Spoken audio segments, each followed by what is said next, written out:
பால் மடுவில் வர கேன்சருங்க அது.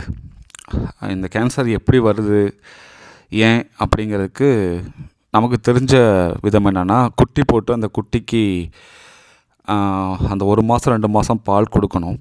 அப்படி பால் கொடுக்காத பட்சத்தில் இந்த மாதிரி நெறிக்கட்டி இன்ஃபெக்ஷன் ஆகி கேன்சர் வர்றதுக்கு வாய்ப்பு இருக்குது. இது என்னுடைய புரிதலுங்க. ஸோ இவளுக்கு கேன்சர் வந்துருச்சு. அந்த ஒரு காம்புலேருந்து பக்கத்துலேயும் ஸ்ப்ரெட் ஆகிடுச்சு.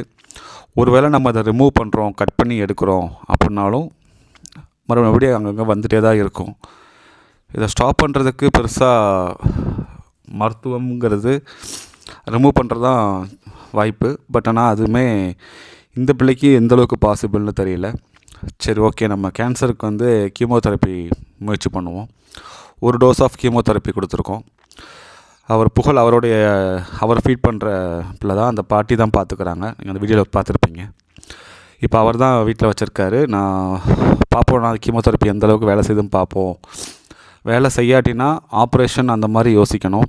பட் ஆப்ரேஷன் பண்ணாலும் மறுபடியும் வரதுக்கு வாய்ப்புகள் நிறையா.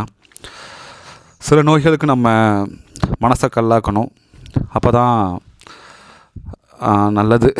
வேறு நான் பெருசாக சொல்ல வரல. இப்போ அவர் வீட்டில் தான் இருக்கான். நன்றிங்க.